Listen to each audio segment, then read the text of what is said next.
Bonjour à tous, donc aujourd'hui on se retrouve pour une nouvelle vidéo et donc aujourd'hui je vais aborder le sujet de l'espérance de vie et de la chirurgie bariatrique.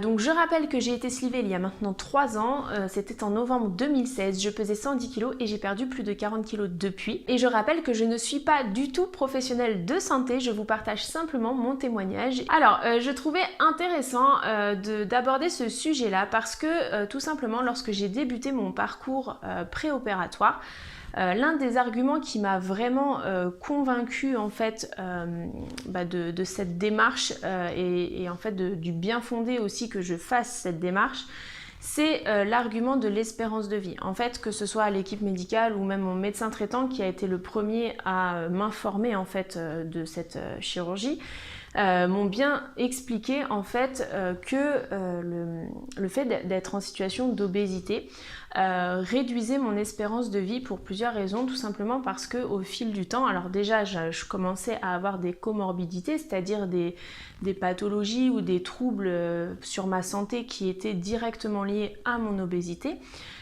Et qu'au fil du temps, j'allais en avoir de plus en plus et que forcément, toutes ces comorbidités auraient forcément à un moment donné un impact sur mon espérance de vie et que ça allait réduire mon espérance de vie. Donc quand on vous parle d'espérance de vie et que vous avez 27 ans, clairement ça fait flipper, enfin en tout cas moi c'est comme ça que je l'ai vécu. Donc je me suis dit mes enfants sont tout petits, donc comment ça va se passer dans 10 ans. Je commençais aussi à voir que je commençais à être handicapée par mon obésité dans mon quotidien, dans mes mouvements, etc.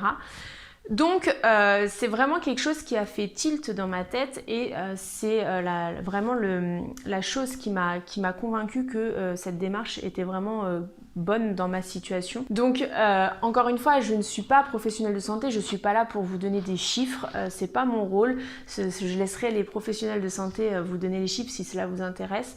Mais en tout cas, voilà, quand j'avais fait mon bilan préopératoire, j'avais quand même des comorbidités qui commençaient à apparaître au foie. Je devais faire de la kiné tous les 2 jours parce que j'avais des gros problèmes d'articulation et de dos.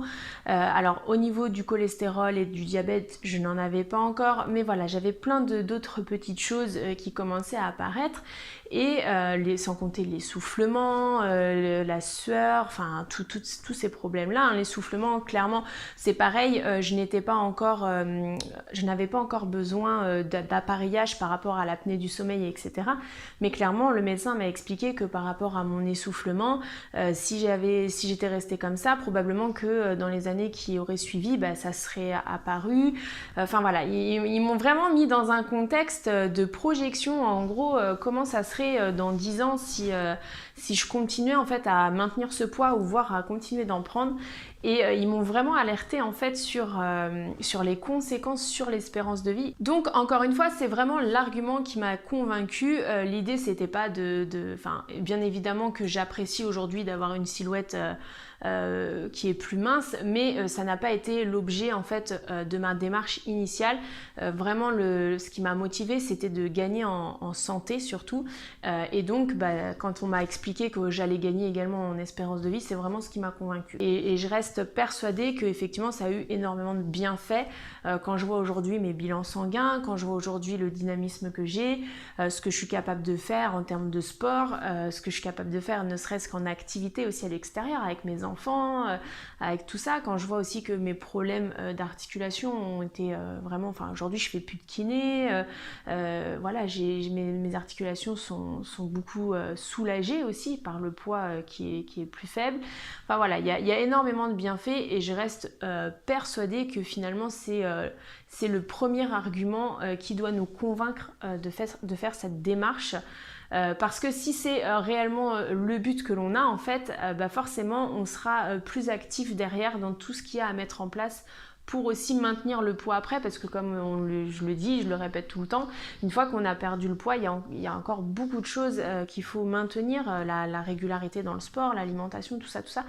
Et si l'objectif c'est juste d'avoir une silhouette plus amincie, et ben je suis pas certaine que sur le long terme cet argument soit suffisant en tout cas pour maintenir toutes ces choses là. Donc en tout cas voilà, bien garder à l'esprit toutes ces choses là, je pense que c'est important. N'hésitez pas à me dire ce que vous en pensez en commentaire. Si vous c'est des choses qui ont été abordées lors de vos parcours préopératoires, c'est super important aussi de le savoir.